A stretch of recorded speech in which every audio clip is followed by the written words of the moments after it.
What's up, everybody? Richard back today with another episode of the Warped Report. And today, we're going to talk about some more metalcore bands charting on the Billboard 200. We got a band returning from a long, well, I wouldn't even call it a hiatus. Like, they were done, but they are back. We have a lawsuit that has been settled in the metal scene. We have a new single from a top metalcore band, and also some potential leaks from a very well-known metalcore band from Australia. Also, we're going to, at the tail end of this show today, we're going to talk about the brand new Whitechapel album, Kin, and Limp Bizkit's new record, Still Sucks. So let's get this started now. Very first story here, Every Time I Die's album, Radical, has debuted inside the top 50 of the Billboard 200. According to Lambgoat here, Every Time I Die's 9th studio album, Radical, has debuted at number 45 on the Billboard 200 chart after tallying roughly 14,000 in total activity, 11,000 of which were pure sales, including 7,000 vinyls. That is quite crazy. And then I also found their Billboard history here.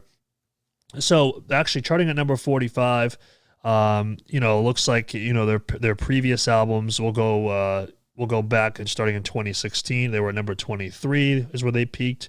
Their 2014 record they charted peaked at number 22, 2012 number 25, 2009 number 46, 2007 number 41, and 2005 number 71, and that was their first appearance on the Billboard 200. Now, what I think is very interesting here is that one, I'm not surprised that Every Time I Die charted. They've been a very consistent band with a very hardcore fan base for a long time. But what I've been interested in lately with these album sales are, I guess, like the album sales themselves, right? Like the physical units that are being sold feel like a lot more than recent. Of course, Every Time I Die kind of does have that a little bit of a die-hard fan base, so I can imagine, they want all the vinyl variants and stuff like that. But what I think is really interesting about metal, especially right now, is that everybody seems to be, wanting those material possessions more, whether it is the CD or the vinyl versus, getting that virtual copy or just streaming it. It seems like there's been a lot of support recently for metal acts, especially, with the pandemic still kind of in progress, with some states having varying limitations and stuff like that, and also just bands being out for so long. It's really cool to see, these physical units being sold, also part of merch bundles, I'm sure, and hopefully these bands are making, quite a little bit of money. But next up, let's turn over to Texas in July. Announced their first show in 6 years. They're going to be playing at August Burns Red's annual Christmas Burns Red. I actually was told about this yesterday, according to a source close to me. It wasn't announced yet. They were unaware of how I found out the information, but actually I saw it just floating around on Facebook. I guess people were buying tickets on Ticketmaster, and they were also receiving the complete flyer. And they did inform me that it was legit, and it turns out, of course, it is. Now, I do not have any information on whether this is going to be a regular thing, but it sounds like to me this is just going to be probably like a one-time reunion for this big event as like a, paying respect to the fans, coming out of the pandemic. It's just something to really kind of also bolster the profile of this show, because this does take place in Lancaster, Pennsylvania, and that is where Texas in July is from, as well as August Burns Red. So it's also going to be featuring 𝗧𝗛𝗪, Lorna Shore, Varials, and also another band who I don't have the information in regards to who the next band is going to be. That's going to be announced, but I will try to do my best in between now and next week to figure that out if it's not already announced by them. But Texas in July are making a comeback. Now, this next story, kind of a little bit outside of the Warped Tour kind of scene, but if you guys, have been watching, metal news at all, you'll know that Bad Wolves and Tommy Vext, obviously not a very amicable departure from the band for Tommy Vext, and there were lawsuits from both sides. And now I guess these lawsuits have ended. And then, Billboard was the one who originally reported this, so, credit to them. But the main quote here, I think, is a really good depiction of everything that's been going on. So, this is a settlement with no winners and no losers. It's beneficial to everyone in order to move on and bury the hatchet. And this is this has been a long time coming. This has been kind of going on for a while. And it's good to see this coming to an end. This is a joint. It said this was a joint statement. So obviously now Tommy Vext has been kind of doing his own solo thing, and Bad Wolves has moved on with DL and Daniel 𝗧𝗛𝗪𝗥𝗣𝗪, who used to be in the Acacia strain. So it's nice. Like I said, it's nice to see this coming to an end. It was kind of a drama filled, shit show there for a little while. And so, yeah, as it says here in this Lamb Goat article, we'll go back onto that screen. It says, since the singer split with the band last winter, the two parties have traded insults and accusations via social media. In July, Vext filed a lawsuit against Bad Wolves manager Alan Kovac and the record label Better Noise Music, who reciprocated with their own lawsuit.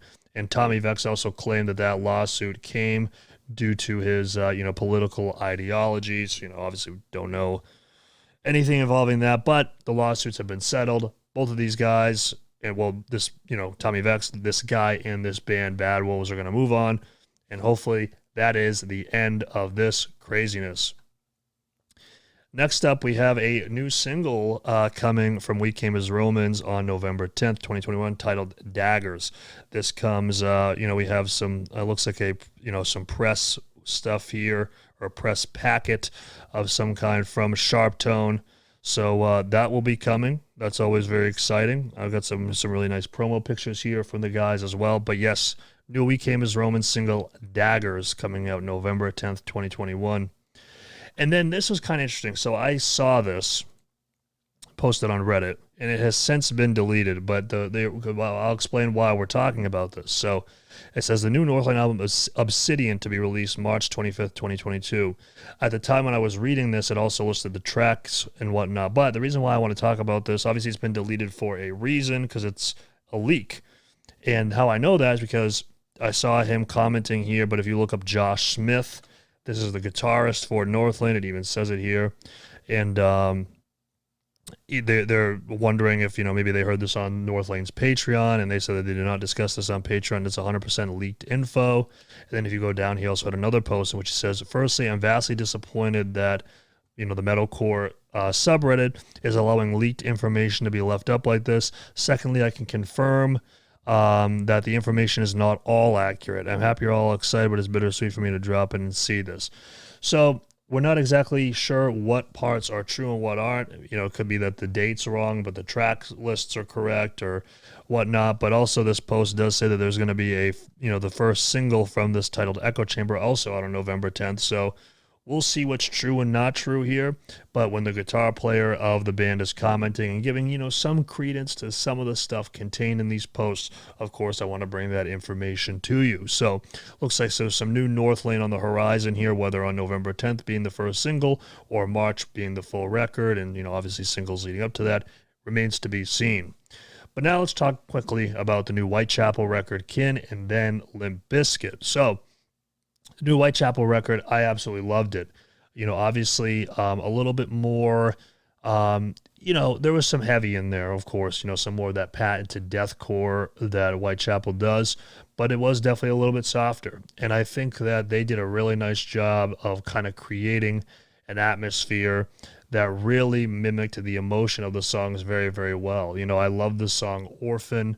I think that one really showcased Phil's range as a vocalist, both, mainly for his cleans, because that's what the song was all in cleans. But, in other material, we've heard him do cleans, but it's kind of been a one-tone kind of thing, but it was done very, very well. But in that one, he kind of really pushed the limits, and I thought that was awesome.